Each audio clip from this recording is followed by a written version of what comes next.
which country has provided the most individual winning managers of the Prem? Well, obviously, you've got to say Palmer, even though he's not in great form. And hopefully, because he's a United fan, he might just be like, oh, just chill out today. Because yeah, he's obviously the main threat. How are we, fellow Reds? And welcome to this Manchester United preview of the upcoming match against Chelsea with me, Spen and Chaz. Before we get into it, as always, if you subscribed, if you're following, thank you very much.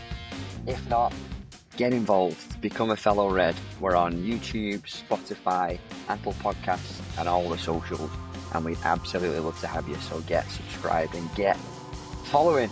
But Chaz, we've had a few days to lick our wounds after that Leeds performance, and we've got a massive game coming up on Saturday.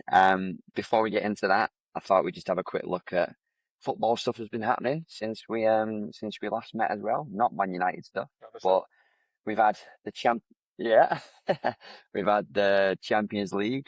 So Liverpool are out. Yeah, enjoyed that. And I saw what's his face, Slot moaning afterwards, like he had a chance anyway. Come on, mate. Absolutely, like they battered you over two legs. It could have been a lot worse than it was. So pipe down.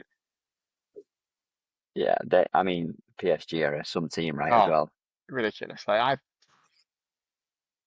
It's a shame that it's PSG Bayern in the semi. Like, and that'd be a great final, basically. So, it's basically it's like the two free flowing football teams versus the two stodgy teams on the other side. So yeah, I think the winner will come from that side, the draw either way. But I'm probably gonna edge PSG to win it. To win that tie. Well, yeah, I actually put a bet on Atletico on Tuesday night. I don't know, I've got a weird feeling that it's just going to be their year with like the Griezmann thing. I just think they're going to get it done. I don't know. I guess they're not actually that kind of super defensive team anymore either. And they've got some players, and Alvarez is quality, but City must be kicking themselves for letting him go. Because he's a great player. Yeah, I don't know. Like, obviously, I put Arsenal fourth out of that list. I think Atletico probably will get past them. And then in a final, you never know. One-off games with Atletico, like they are a decent team. But I think overall PSG are the best team there, followed by Bayern. Yeah, it's a fair shout. And back on Liverpool, as much as we hate him, was a shocking injury for Ekitike taking them Yeah, out of the World Cup as well. yeah, Wunder. Like you never want to see a player like be out of a World Cup, especially when he like fought his way.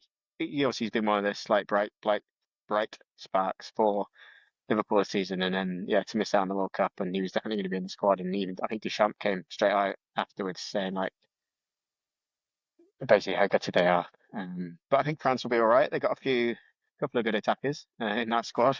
So they've got people who can One or two. step in, which is yeah, their attacking lineup is insane. So they'll be okay. Fine. I think they'll be fine. And then you mentioned them in fourth place for you in the list, but Arsenal limping through to the semi-final. Yeah, I didn't watch it. I was watching the Real Bayern game. So I didn't actually watch any of it. I just checked it now and again when I was reading the BBC Sport, and it basically was saying it was all. I think they had one shot on target or zero. I can't remember. What I think it was one in the whole game, and it's like Yeah. even now, like obviously, okay, you got through, and I saw Declan Rice said he's happy that they got through, which is true. You got to be in the semi-finals. You got to be happy, but you're like, surely you want to get a bit of momentum. You're playing the worst team left in the competition. Like, make a statement. Like, batter. I think because earlier in the tournament, in the league phase, they beat was it Bayern 4-0, so they've got it in them to go attacking, but they've just got more and more cautious as the season's gone on, and I think they're losing that momentum where I think they were favourites like at the end of the group stage, and probably rightly so. And I was getting worried that they would win it, and then Arteta seemed to have turned them into something different from that phase. Because I was working in Europe, like battering like Bayern 4-0 is not an easy task. So to do like scrape past Sporting is at home. It's just yeah an odd one. But like I said, I was watching the Real Bayern game. That was like I was messaging you, wasn't I, saying like there's just levels above us, like above United, but above the Premier League as well at the moment. Like Elise's goal at the end and Diaz's goal, like all the goals are class. So yeah, it's just nice to see like two teams. Obviously, Real were very much kind of sitting back and counter-attacking, but like the way they counter-attack with Mbappe and Vinny and Gula and everyone, it was yeah, it's impressive stuff. Yeah, it really is. And just back on Arsenal as well. Look, like obviously Fergie used to have his moments where he'd knuckle down and get the job done in some matches. And it's funny, I've seen all the Arsenal fan chat being like, if this was Simeone or Mourinho, you'd be saying it's world class to, to get through this way. And for me, it's not about not doing it in odd games to get through, but like you said, they've just gone fully to that now. Like the start of the season and what's got them to where they are is because they were actually playing some decent football. Don't get me wrong, Especially in they were Europe. still quite reliant on corners. Yeah, Yeah, they were. Yeah, definitely in Europe. But now they just seem to be like so like playing anti-football and just terrified to, to lose. And I think that's why they've come unstuck, to be honest. yeah, Because if they're actually gone for teams and gone for City, when they played them last as well, I think they would have had a better chance. yeah, yeah. I think the Atletico game, like in theory, I think Arsenal have got a team that could beat them over two legs. I just don't think they're going to be set up in a way because I think Atletico, like I said, aren't the defensive force they used to be. So you can get at them, and if you make it a more attacking game, like they rode their luck against Barca, like Barca had a lot of chances, and I think they've got a fairly leaky defense, Atletico. So if you go at them, it's probably a better chance of winning. But I just don't think they're going to do that. But again, I could see Arsenal getting to the final because they could mix it up. But obviously, you're team Atletico anyway. Yeah, not for me. Atletico, I think, and hope. Yeah. On that How side, much you put anyway. On on? that side. Few Uh, grand? yeah, just a couple of grand, Yeah, nice. just no. I put on a fiver, and I think I'm going to get 40 quid That's when pretty they win. good for So a quarter-final team. that was it. I just had a weird feeling about it, and I thought, "Do you know what? I fancy them, so let's put my money where my mouth is. With like a little flutter Yeah. every now and then. Uh, yeah, moving on then. Some other news in football. Iraola has announced that he's leaving at the end of the season, and naturally, you can't help think, where's he going? And is he in the running still, or even more so now for the Manchester United role? What do you think? I think it's even more so than it was. I think he's always kind of been floating around there. And I think, obviously, Carrick's recent results at the time was like, obviously, he announces it kind of, it's probably just coincidental, but I think he's probably been looked at. And I guess the more you look at him, you're like, maybe he is the type of manager they are looking for, who's a bit like a company man, isn't going to try and run the whole club, but still kind of very adept tactically. Like Bournemouth get a lot of good results. It's a very small kind of club in terms of kind of finances and stadium small, and so it's like he's doing a good job. At the end of the day, though, I'd still like if we got him, obviously 100% back him, and I'll find a way to be really excited and convince myself he'll win the quadruple. Um, but he doesn't get me buzzing. No one really does, to be fair. And also Carrick recently, like I'm still team Carrick, but there are more concerns than there were 4 games ago.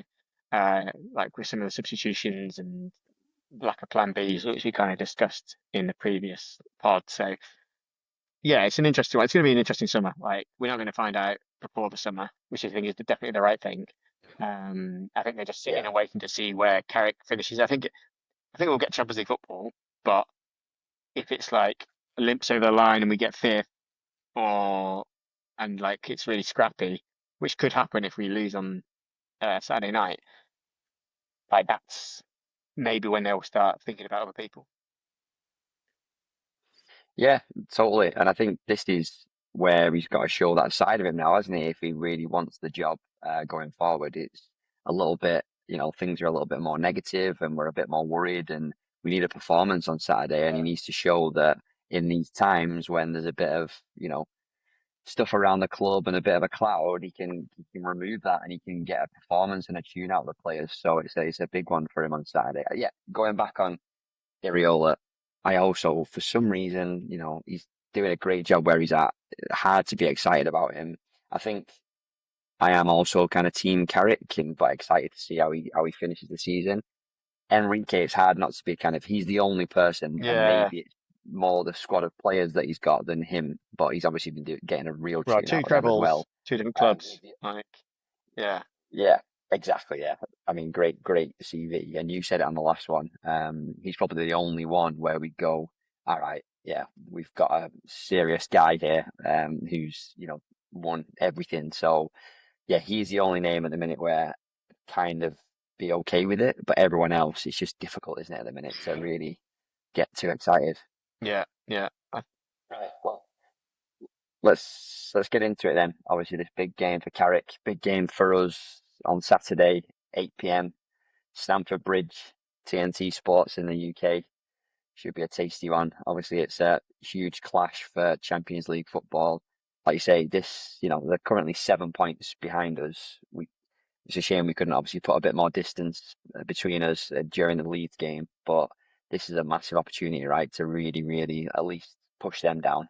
Yeah, yeah, 100%. Like, you got to think if we get a 10-point gap on Chelsea off the back of this, there has to be, well, you have to lose a three games or something to close that gap, which with what it'll be after this game, six left or five left, pretty unlikely, even though we do have some tough games in there. So I basically think if we win this, we're basically guaranteed kind of at least fifth spot. Obviously, there is teams below them, kind of not too far behind. If they have a kind of a win every game, then maybe that could mix it up. But on the whole, I'd say yeah, if we win this, then I'd feel pretty. I'm still pretty confident anyway, but I feel a lot more confident on the back of a win here. Yeah, massively, massively. Feel the same. Let's talk about them for a bit then. So, the result when we last played them was that 2-1 win at Old Trafford in September. Bruno scored, Casemiro scored, and then Chalobah got kind of a late one in the 80th minute. I don't know if you remember, but that was the match where Sanchez was sent off because there was that really good flick on from Sesco into Embuemo, Yeah, which we yeah, thought really thought we were going to see about 10 more of them for the rest of the season, but we haven't really, have we? yeah, yeah. I forgot about that actually. Yeah, Yeah. Like it just looked like, wow, there's something to work with here, and I don't think we've seen one since. But no, put in the comments if I'm wrong. And then obviously Sanchez wiped out Embuemo and he got sent off. And then Casemiro got sent off later on for a which second yeah, yellow which kind card. of evened it So up a bit, didn't it? And they came back into the game. Yeah, I remember that one now. yeah, but yeah, we got the win at Old Trafford, so let's see if we can do the double over them. As we've discussed, they're in sixth, so big game, but they're not coming into this in great form at all. Their last three games, they lost 3-0 at home to City. To be fair, they started really, really well in that, and I actually thought there could have been an upset on the cards, but then City just battered them Second towards the half, end. yeah, Yeah. They won 7-0 at home to Port Vale in the doesn't FA count. Cup, which is a bit of a Yeah, yeah. And then yeah, they lost 3-0 away at Everton before that as well. yeah, and I think and before that they lost. Who was it in the Champions League? They knocked him out. Was it PSG? PSG, Yeah, and PSG. that was what was that? It was 8-2 over the two legs. So I think they're in pretty horrendous form. To be fair, I think the only wins they have Yeah. picked up are against lower league, um, uh, in the FA Cup competitions, basically. So again, as a if you're thinking of a slight pessimistic view, you're like, okay, well, maybe this is the one when they turn it around. Um, but they're also in a bit of turmoil, like with players, senior players as well, obviously, with Enzo being suspended for two games for flirting with Madrid. Cucurella kind of piping up, and obviously Brent in charge is constantly talking rubbish. So, like going into it, you go like, well, yeah, this is a really good chance to beat them. But then also you got to think, oh, maybe something. There's always going to be a catalyst at some point that turns it around, and this you've got to hope it's not this game. And I guess like that's what the Leeds game was. It was like that was their catalyst. It was the big game. It was Leeds. It was United. They were like, okay, we need to win this. We'll get a gap on Spurs, and they stood up, and we didn't.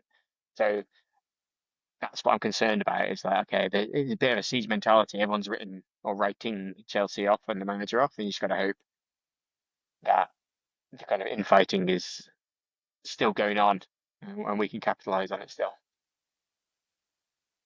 Agree. Because I hate these stories around our games. I've mentioned it before, but I just don't want this to be like, oh, and Enzo Fernandez is back and he's Yeah, Mr. Chelsea and let's save that. Let's absolutely compound the misery, yeah, exactly. Yeah, and then let let him have a comeback later on. They have got a good squad. They've got a massive squad full of all I'll sorts take of a few of their players. squad players for our Who, bench.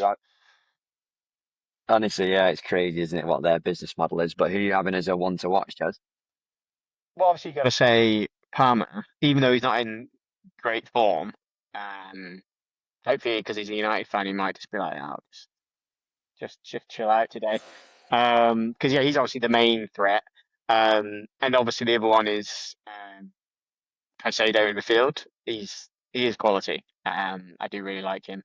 Um, and I saw he signed a new contract on Tuesday, I think it was, extension till 2033 or something like that. Why? Don't know, money, I'm guessing. He must have got his improved terms massively, Yeah. I think. So, and then they're the main two, and then obviously they're like, oh, Enzo's back, and Enzo. I don't rate him that much. I think he's one of those players. I think you probably love if he plays for you because he's quite aggressive. He's a bit of a knob, and stuck in. Like he does pop up with the odd goal, but I don't think he's like world class. I don't think he deserved to be whatever he was, 125 million or whatever it was. Um, so yeah, that's probably the ones to watch. And then the other one to watch would probably actually be Sanchez, who got sent off last time, and that'd be for positive reasons that he might do something stupid again. He's a bit rubbish, and to spend what £1 billion in a few years and not have a keeper out of that is pretty mad. Um, but yeah, like that, like you said, their business model was crazy. It's Football Manager when you cheat and you go in and add loads of money into your club, and you just buy strikers and young players. But nah, don't need goalkeepers. So yeah, that's probably the ones I would Madness, watch. What about madness. you? Yeah, Anyone else stick out for you? yeah, I'm with you on Cole Palmer. Like, I love him. I just don't think he's his best self in Chelsea and London either. I've seen some little clips about him. Kind of, he's just he's a Manchester guy. You know what I mean? He just oozes it. And again, we don't know exactly where he would fit and stuff. But I would love to see him at United. I just think he'd have a bit of more of an oomph about him as well, and more of a passion and connection. Yeah, yeah. So yeah, he's a special player, and he's just capable of anything at any moment. So I'll worry about him. Some of the other players you mentioned as well, yeah, totally. I think the person we have to give a mention, not a one to watch, but is Garnacho, isn't he? Probably Yeah, his that's true. first proper game against us, and that guy. Did you see any of his interview and stuff with Ian? Well, I saw he'd deleted all his Chelsea content from TikTok or Insta, one of them, and then he's kept the United stuff, and now he's kind of backtracking on what happened at United and all this kind of stuff. It's like, mate, you just need to first of all get off social media and just crack on. You've got potential still to be a decent player, but you're just kind of wasting it.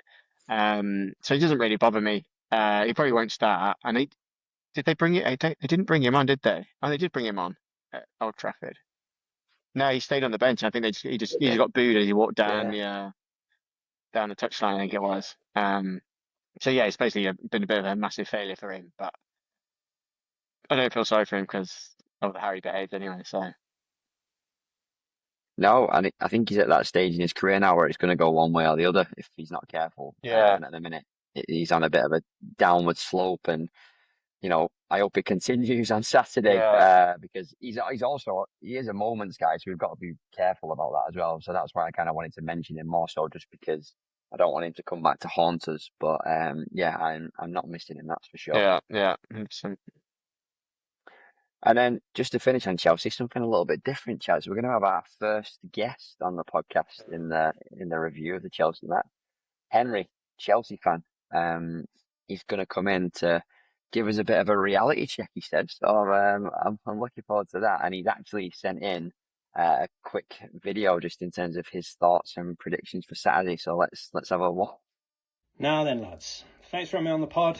Really looking forward to it. I've been following along since you started it up, but about time you had somebody on that's not a United fan to give you boys a bit of a reality check.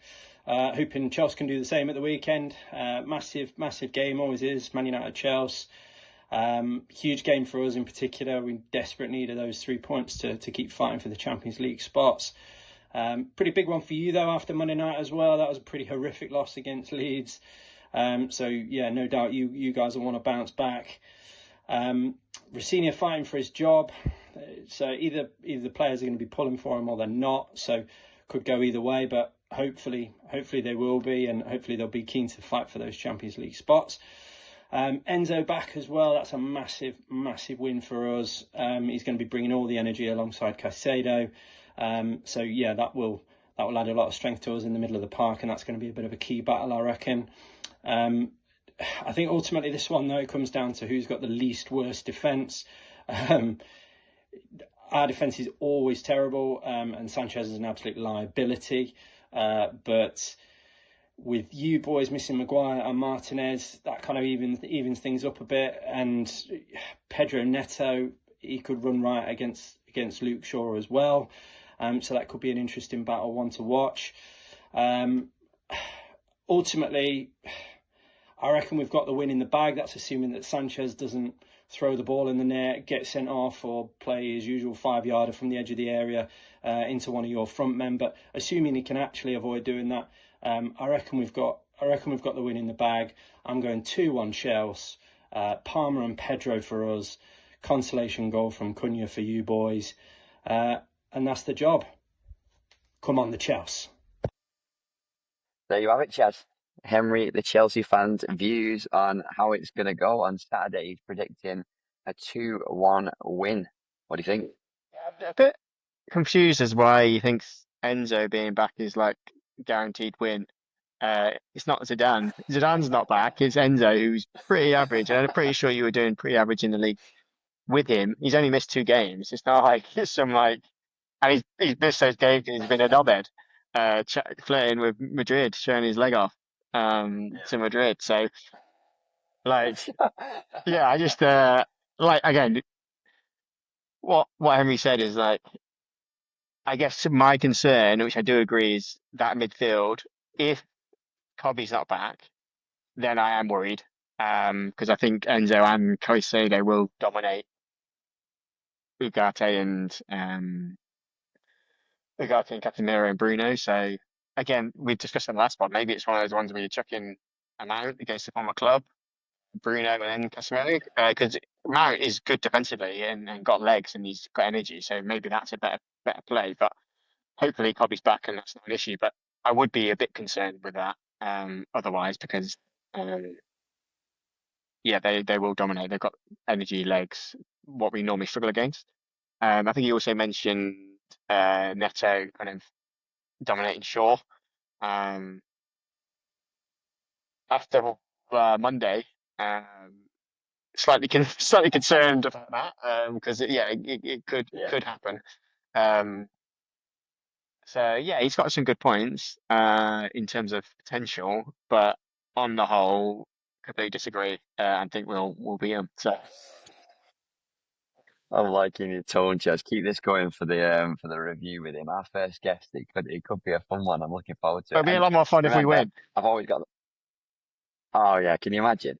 Um, and I have got the power just to press the button and kick him out Yeah, if he exactly. goes too Yeah. far.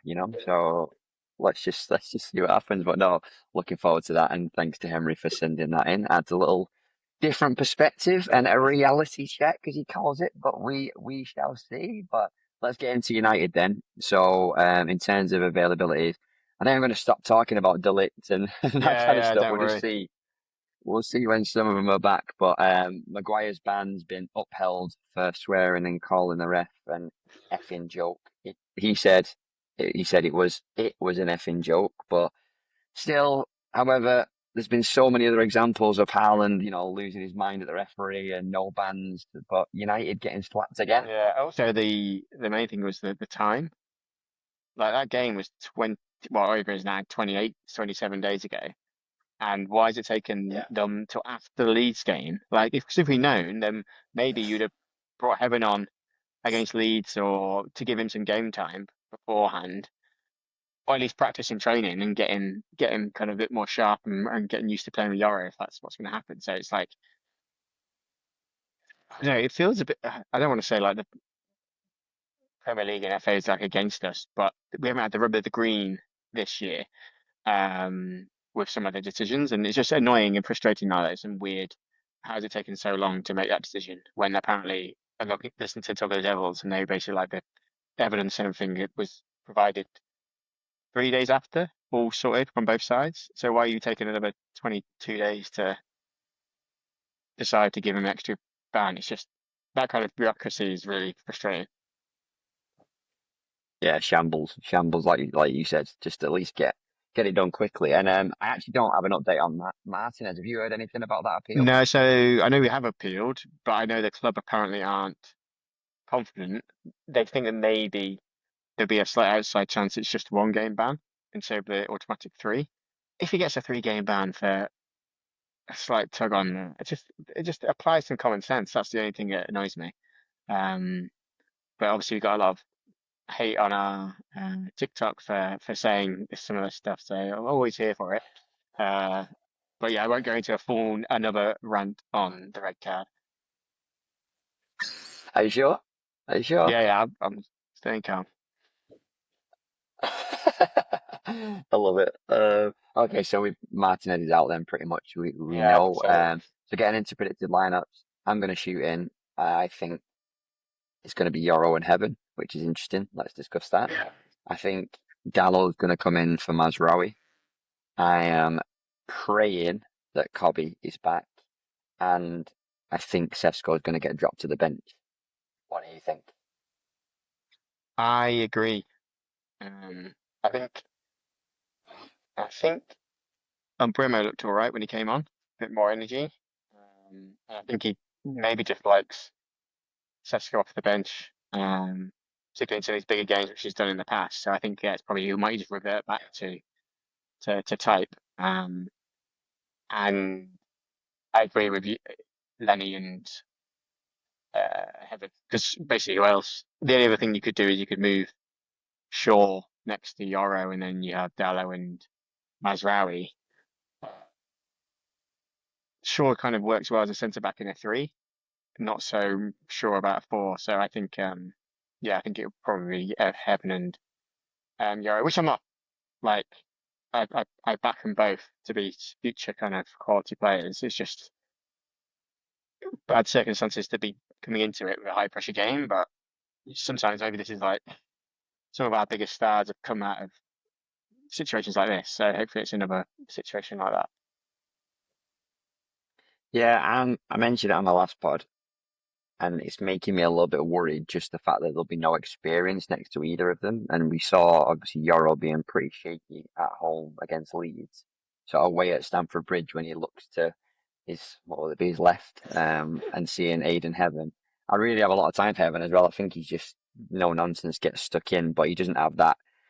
I think Yoro needs a guide more than Heaven, so I'm worried about that partnership. But I really hope they can surprise me. A mate of mine last night actually, he's actually a United fan. He was slating Yoro, just saying not good enough, and I was like, I'm so not there with Yoro. I think Yeah. he's got all the ability in the world. I think he just needs time, right? And he's such a crucial position, particularly at United. Yeah, I think, yeah, I 100% agree essentially. I think he's obviously had bad games, but he's probably still had more good games than he's had bad games across the season.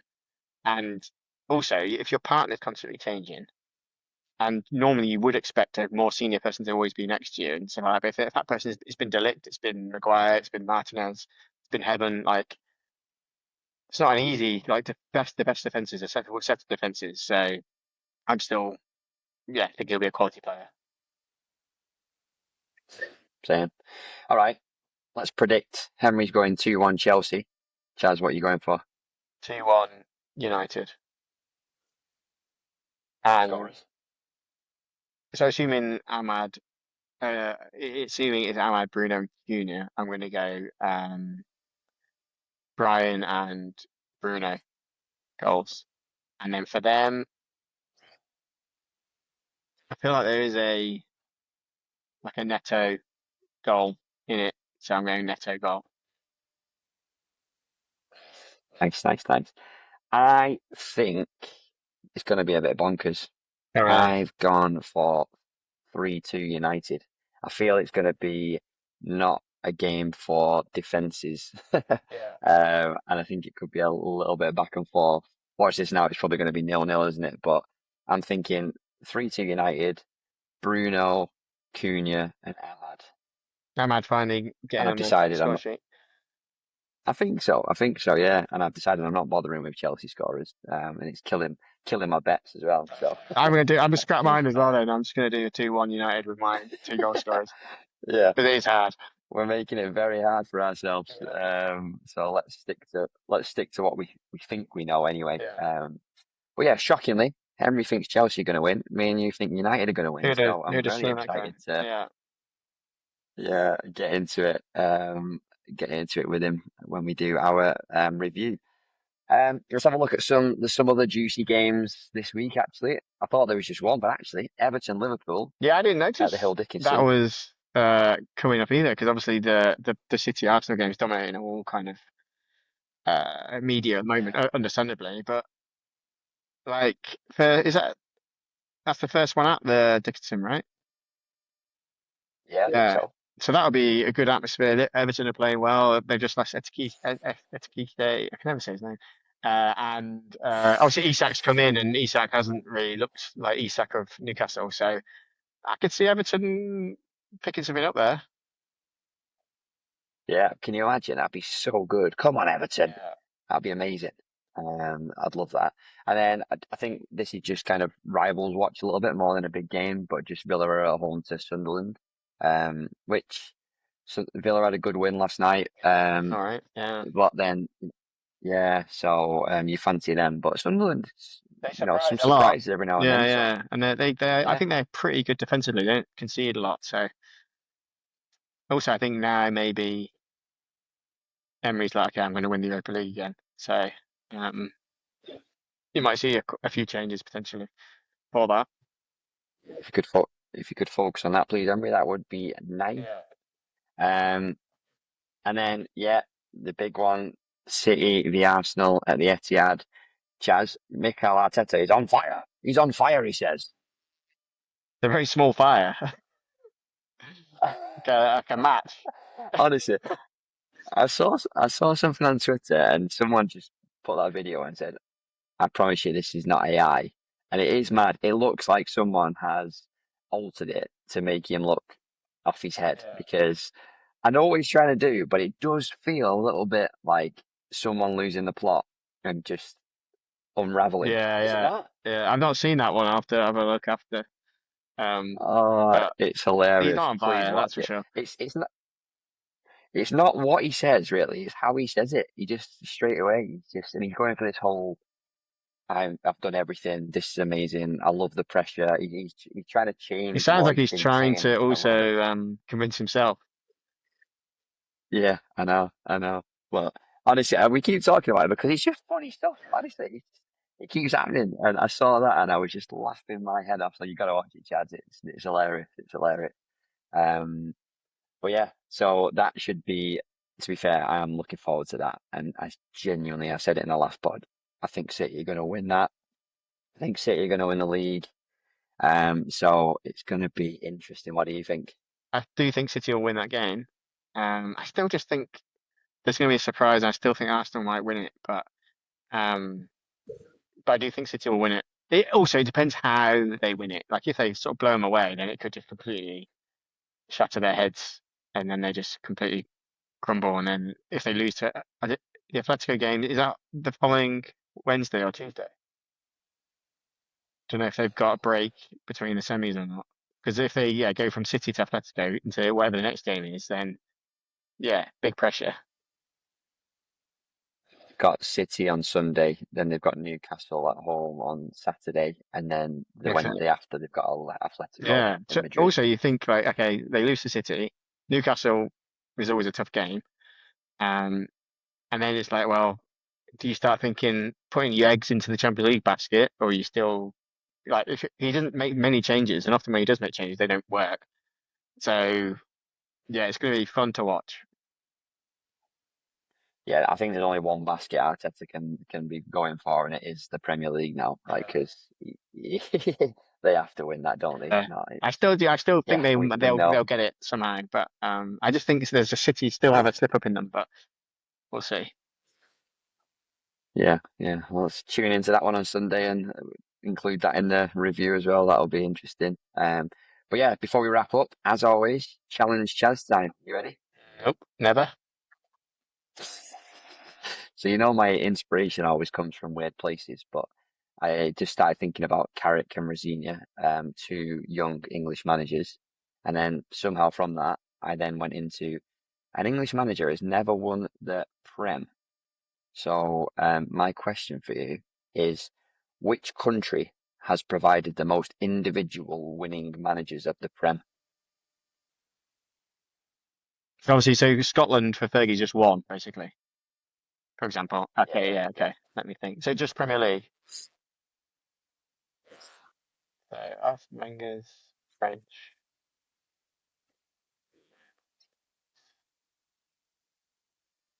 Scott, Spanish. Conte's Italian. Ooh, Dalglish is Scottish. That's two Scots now. Mm. This is won the league. As always. As always, Scottish stuff in my questions. Yeah, Not Pellegrini, even planned. It just Mancini. We go comes out two for you. all with Mancini and Mancini with Conte. That's two Italians. Who else has won the league at City? There's Pellegrini. He's from like Chile, isn't he? Is he Chilean? Uh, is there actually one that stands out above everyone else, or is it Yeah, joint? yeah. No, there's a winner.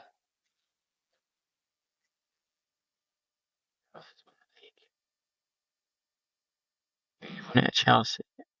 Oh, and it's Italian. Is that your final answer? Yes.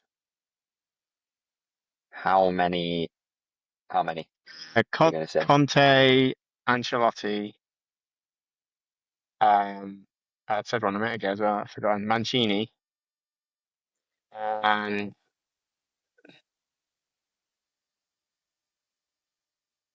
that's it. Well, I'm forgetting one. What's your Di going? Matteo didn't win one, did he? He won the Champions League. No. Champions League. Yeah, I'm gonna go Italy still. Italy 3. Yeah, I think so. Oh, I'm forgetting someone. Oh, you hit the post, Jazz. Fair play. It's Italy Oh, I got the right country then. That's with fine. 4. Who am I missing? With 4. You're gonna kick yourself. Club. Craziest Premier League win ever. Ah, Ranieri. Bollocks. I'm quite impressed though. Well, I got the I'm country gonna add a right. little. Yeah, no, impressive. I'm going to ask you a little bonus. You pretty much went through them, but can you give me the names and nationalities of all 12 Premier League winning managers? Ranieri, Conte, Ancelotti, um, Fergie, Dalglish, Pep, Mancini, Pellegrini. Uh, That's nine. Who else am I missing? Oh, what's his face? Klopp. That's 11. I'm missing one. Have you said? I'm missing one. I've got 11. Yeah. Yeah. You're going to kick yourself again. Yeah, you already said Oh, did Conte. I? Yeah, I've just been noting down when you mentioned Who them. did I miss then? It's actually mad that you've got the ones you got so quickly and missed this person. I said Fergie, didn't I? That would be mad. Said Dalglish.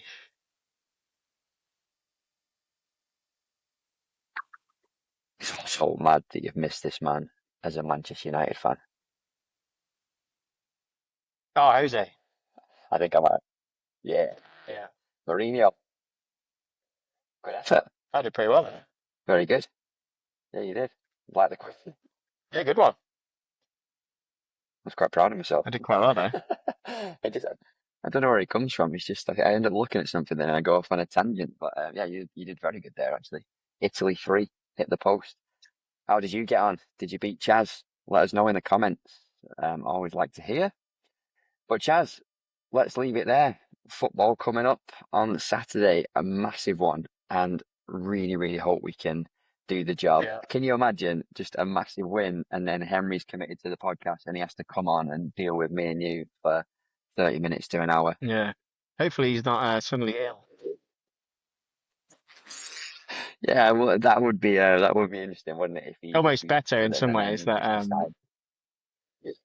that he crumbles that much after the 8-0 loss. Oh, brilliant. Well, looking forward to it. And what do you guys think? What is your prediction for the score? Who do you think is going to score? And anything else? How did you get on in the Challenge Chaz quiz? Let us know. Comment, like, subscribe, and follow as always. Really, really appreciate you watching and listening. And we will catch you in the next one.